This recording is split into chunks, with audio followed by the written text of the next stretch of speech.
তো পাঁজর ভাঙা বা পড়ে গেছেন, চোট পেয়েছেন, অ্যাক্সিডেন্ট হয়েছে, তাতে বুকে প্রচণ্ড ব্যথা হয়েছে এবং সেটা আমরা এক্সরে করে দেখলাম পাঁজর ভেঙে গেছে। পাঁজরের বিভিন্ন অনেকগুলো লেভেলে ভাঙতে পারে বা অনেকগুলো জায়গায় পাঁজর ভাঙতে পারে। সেই পাঁজর ভাঙার যে ব্যথা, সেইটার কিন্তু উপায় আছে, ব্যথা কমানোর উপায় রয়েছে। আমার নাম ডক্টর মনীষ, আমি হচ্ছে পেন স্পেশালিস্ট অর্থাৎ ব্যথা বিশেষজ্ঞ।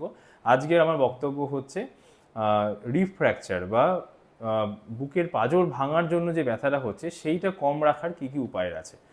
তো যে ক্ষেত্রে আমরা আমাদের যেটা রেফারেল হিসাবে আসে, এই ক্ষেত্রে পেশেন্ট প্রথমেই আমাদের কাছে আসেন না। রুগীরা আসেন, প্রথমে ভর্তি হন কোনো সার্জারি আন্ডারে বা মেডিসিনের আন্ডারে প্রথমে ভর্তি হন, এবং তারপরে সেটা অনেক সময় কার্ডিওথোরাসিক ভাস্কুলার সার্জারি, মানে যিনি হার্টের সার্জারি বা যারা বুকের সার্জারি করেন তাদের রেফারেন্সে আমাদের এই পেশেন্টসদের আমরা দেখার সুযোগ হয় এবং তাদের ব্যথা বা কষ্টটা কম রাখার আমরা এই সুযোগটা পাই।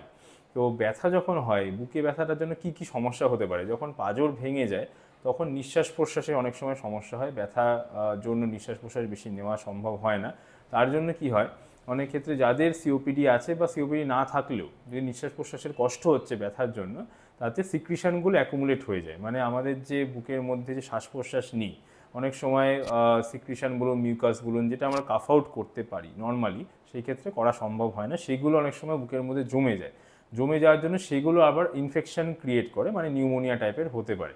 তাতে রিকভারি ফেজটা অনেকটা প্রলং হয়, অনেকটা লম্বা হয়। সেই জন্য অনেক সময় কি হয়, এই পেশেন্টসদের ইমিডিয়েটলি প্রথমে আইসিইউ বা এইচডিইউতে ভর্তি করা হয়। যে কোনো হাড় ভাঙাতে অপারেশনের একটা রোল রয়েছে, এই হাড় ভাঙাতে কিন্তু অপারেশন বা সার্জারি কোনো রোল নেই। এখানে কিন্তু পুরোপুরি রোল হচ্ছে প্রপার পেন কন্ট্রোল এবং প্রপার রিহ্যাবিলিটেশন। এবার পেন যখন হচ্ছে, বুকে পাঁজর ভেঙেছে, শ্বাস নিতে পারছেন না বা শ্বাস নিতে গিয়ে ব্যথা হচ্ছে, কাশি করতে পারছেন না, কাশতে গেলে ব্যথা হচ্ছে, তখন কি কি উপায়ে পেন কন্ট্রোল করা যায়, সেই ক্ষেত্রে আমাদের রোলটা আসে। তো আমরা যেটা প্রথমে অ্যাসেস করি, প্রথম হচ্ছে ব্যথা কী ধরনের হচ্ছে, কতটা জায়গায় হচ্ছে, দুদিকেই হচ্ছে কিনা, মানে দুদিকেই পাঁজর ভেঙেছে কিনা বুকের, এবং যদি দুদিকে পাঁজর ভেঙে থাকে তাতে এক ধরনের প্ল্যান থাকে, এবং যদি একদিকে পাঁজর ভেঙে থাকে তাতে এক ধরনের আমরা একটা প্ল্যান করে থাকি। তো কীভাবে পেন কন্ট্রোল হয়, প্রথমে অবশ্যই একটা ব্যথার পাওয়ার পরে পেন কিলার দেওয়া হয়, ইমিডিয়েট প্যারাসিটামল বলুন বা জেরোডল বা কিছু ইনজেক্টেবলের মধ্যে ট্রামাডল, এরকম ধরনের ইনজেকশন দেওয়া হয় যাতে ব্যথাটা কন্ট্রোলে রাখা যায়। ইমিডিয়েট প্রথম 1-2 ঘন্টায় ব্যথাটা কন্ট্রোলে রাখা যায়। এবং তার সাথে একটা প্যাচ অনেক ক্ষেত্রে দেওয়া হয়, বুপ্রেনরফিন প্যাচ। এগুলো নর্মালি মেডিসিন সার্জারি ডাক্তারবাবুরাই দিয়ে থাকেন।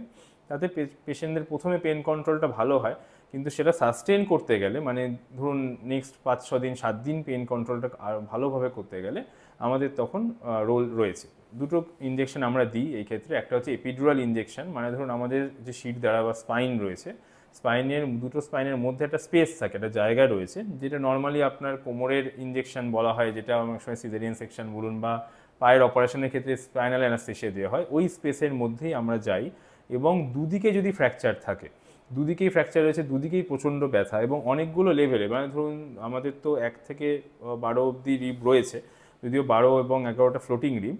তো আমাদের ওই ইউজুয়ালি চেস্টে যেটা হয় ফ্র্যাকচারে ভাঙে হচ্ছে 2 থেকে 7 বা 8 বা 9 অবধি রিফ্র্যাকচার হতে পারে, বিভিন্ন লেভেলে বিভিন্ন ধরনের ফ্র্যাকচার, বিভিন্ন ধরনের মোড অফ ইঞ্জুরির উপর ডিপেন্ড করে। তো যদি দুদিকেই হয়ে থাকে, আমরা ওই এপিডুরাল স্পেসে যাই, দুটো হাড়ের মাঝখানে স্পেস দিয়ে আমরা ইনজেক্ট করি, এবং সেটা থোরাসিক লেভেলে, যেটা একটু ট্রিকি পার্ট হয়। স্পাইনালে যেমন লাম্বার স্পাইনে ইনজেকশন দেওয়াটা একটু সিম্পলার, তো থোরাসিক লেভেলে এপিডুরালে যখন আমরা যাই, ওইখানে একটা ক্যাথেটার আমরা রেখে দিই।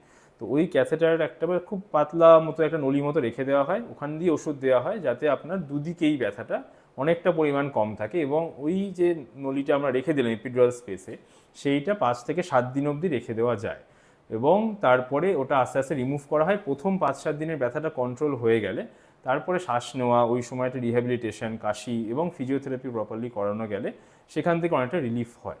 আরেকটা হচ্ছে আপনার একটা দিকে যদি ফ্র্যাকচার বেশি হয়, ধরুন ডান দিক বা বাদিক যে কোনো একটা দিকে ফ্র্যাকচার, দুদিকে নেই, সেই ক্ষেত্রে আমরা ইরেক্টার স্পাইনি ব্লক বলে একটা ব্লক উইথ ক্যাথেটার। ইরেক্টার স্পাইনি মানে হচ্ছে একটা মাংসপেশির নাম। আমাদের যে মেরুদণ্ড আছে, মেরুদণ্ডের একটা দুটো সাইডেই থাকে, তো একটা মাংসপেশি পুরো ট্র্যাভেল করে মেরুদণ্ডের পাশ দিয়ে।